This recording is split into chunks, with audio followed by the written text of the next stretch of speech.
Hi everybody, Dan Illman, Mike Beer. The feature race at Aqueduct on Saturday. Race number 8, it's the $100,000 Broadway Stakes for New York-bred filly and mare sprinters. Let's take a peek at this field. We are traveling 6 furlongs, approximate post time 4:40. I want to begin with the horse down towards the rail, Mike. That's the number 1 Palladian Bridge. I think you can make an argument that she's a little bit dirtied up. Last time out, Ray Handel told Dave Grenning in the DRF Advance that Palladian Bridge bled in that race, so maybe she has an excuse there. And 2 starts back, she was in against a couple of very sharp horses, Dawn the Destroyer and Catherine the Wise. You take those 2 races out of her PPs, you're left with a nice, solid, open 1X win. Yeah, she did run well in that race over a wet track when she was able to get it done 3 starts ago as a main track only in that race. You know, she's a pretty solid horse there. She's very consistent. She shows up and she runs a race every time.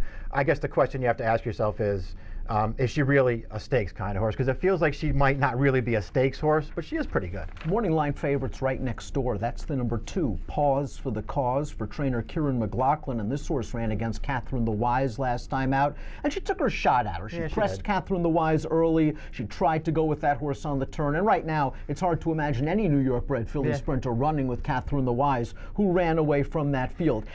Pause for the Cause might not have liked that sloppy track. If she gets fast going on Saturday, I think she improves. And I really like her cutting back to 6. I mean, I guess all those things are true, Dan. I thought all in all, even though she got beat 11 lengths last time, she actually ran pretty well, because you said she took a shot at Catherine the Wise, who wound up with a 102 buyer in there.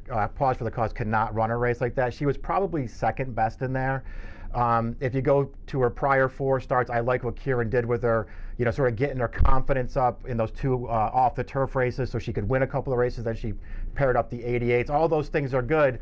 I guess my real problem with her in this race is she's the morning line favorite, and to me anyway, all things being equal, I don't think she's the best horse in this race. I think there are a couple of horses who are better than she is, so if she's going to be the favorite, I'm just going to try and beat her. The great trainer Linda Rice has 2 returning off layoffs. The 3 Holiday Disguise is one of them. She has not raced since October. I thought it was a very disappointing performance in the Iroquois Stakes. She was 5-2 that day, and maybe she didn't like being in and among horses because she just was very awkward with her lead changes on the turn. She got to the outside. She ran a little bit late. It was very unlike anything you've seen from Holiday Disguise in the past. Maybe there was a little bit of a physical problem that necessitated this layoff. She has run well fresh in the past. Yeah, she really has. And she, you know, on her best day, she's a really good horse. She's a graded stakes winner. This is a really good distance for her. She can go anywhere from 6 to a mile, so you don't really worry about distance for her.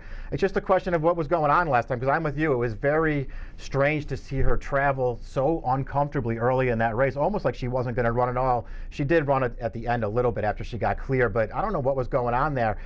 She's had her share of physical difficulties. Maybe that something was going on last time. If she runs her best race in this field, in a lot of ways, I think she's the horse to beat. We'll see if she can show up with her best race. The 4, 5, and 6 all have speed, as we see from the Timeform U.S. pace projector. Filibust in the 6 expected to make the lead. But let's talk a little bit about the 4, I Still Miss You, who is a multiple stakes winner on the NYRA circuit. Now, that was way back as a 2-year-old, but she was able to refine her form at Finger Lakes last year. Her buyers are light, but at least this is a filly that can win races, and she could put some heat on the 6. Yeah, I mean, she's got some speed. We'll see what happens in here.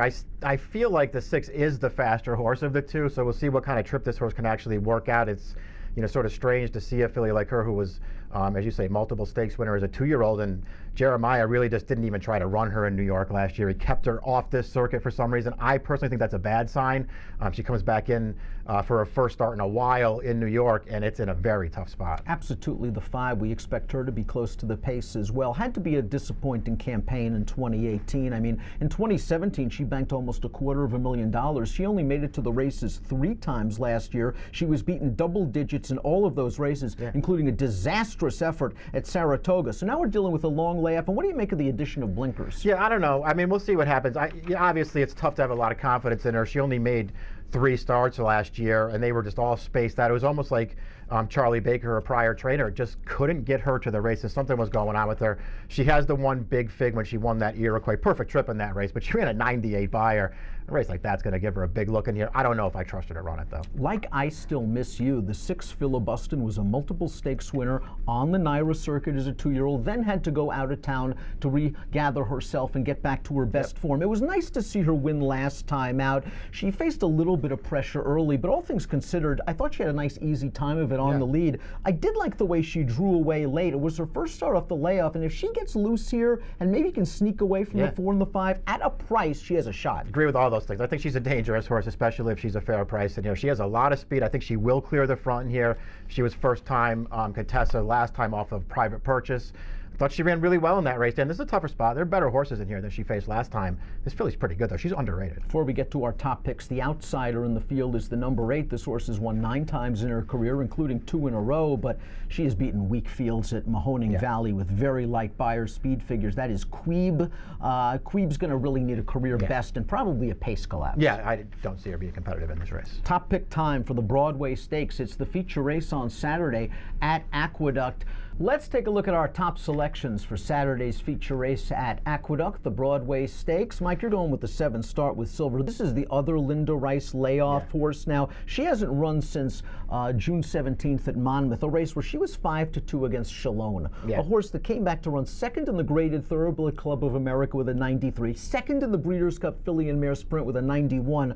Linda Rice mentioned to Dave Granning earlier this week that she Start with Silver bled in that race. She obviously has an excuse. She has run figs, especially against New York breds in the past at Aqueduct, that indicate she is a major danger despite the layoff. Yeah, the layoff is what you worry about with her. I mean, you don't like to take horses, especially if they're going to be short prices off of layoffs like this, but she has an excuse for the last race.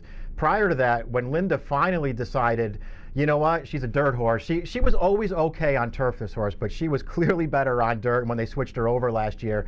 And she just ran one big race after another, Dan. When she won this race last year, and I noticed she was way out of it early, I mean, she came with a huge run through the stretch to win that race, and she showed in her subsequent starts that she does not need to be outrun early in her races. She can keep close if the pace isn't there. Her race 2 back in the slop at Pimlico was actually a really good effort. It was almost one of those situations where if she wasn't on the rail trying to rally, she could have won that race, and Vertical Oak's a really nice horse. Her best race makes her a huge player in this Vertical race. Oak's one of the better wet track she loves horses the wet in the track country too, in that's 2018. So Start with Silver has the figs, has the class lines, going to have to deal with a little bit of a layoff, but that's where Mike's going. Mike's going 7-3-6-2. I'm hoping that the sharp filibustering can sneak out to the early lead and maybe take advantage of a couple of these layoff horses and hold on in the stretch. 6-2-3-4 for me in the Broadway Stakes, race number 8 at the Big A on Saturday. It has an approximate post of 4:40 Eastern. Good luck.